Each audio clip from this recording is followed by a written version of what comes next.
parang bukid na lilipad-lipad sa gitna ng daan. Papagapagaspad, isang bara ang tapi, isang dangkal ang manggas, ang sayang di ko na isang kesa ang sayang. Oops! Akala niyo ay kakata ako? Ay, hindi! Magandang umaga po sa inyong lahat. May ikukwento po ako sa inyo. Handa na ba kayong makinig? Ang pamagat ng aking kwento ay ang alamat ng paru-paro na isinulat ni Segundo D. Matias Jr.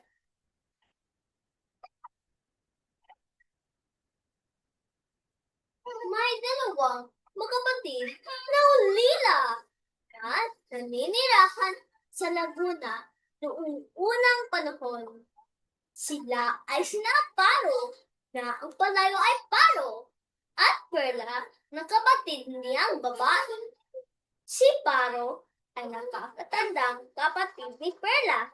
Bagamat siya ang panganay, ay hindi siya nagkikitaan ng kasipagan at madalas si Perla ang gumagawa ng mga gawaing bahay.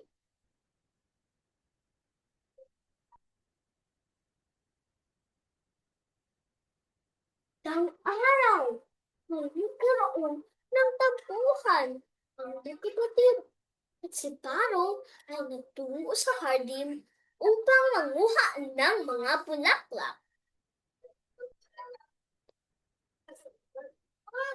Pumunta na nga si Perla na mag-isa sa tabing ilog para maglaba. Si Paro naman ay pumunta sa kanilang hardin.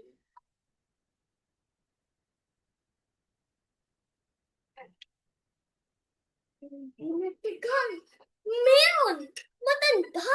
Na dumating!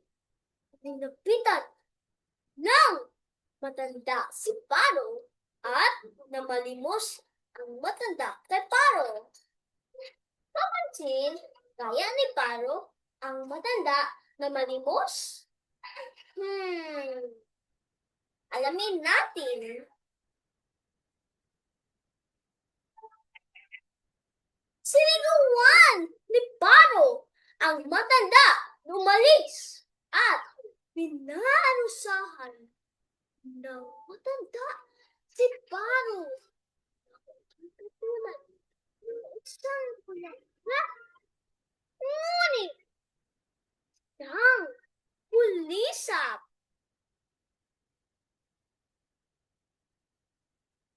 Habang naghahanap si Perla kay Paro, ay may isang bulaklak na lumutang sa kinahulugan ng Paro. Dahan-dahan nawala ang hugis ng bulaklak at ito ay magkaroon ng pakpak.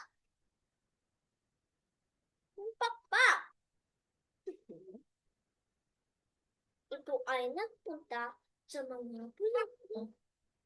Nagtuluyang si Perla. Nasambot niya mga katagang, Paro! Paro!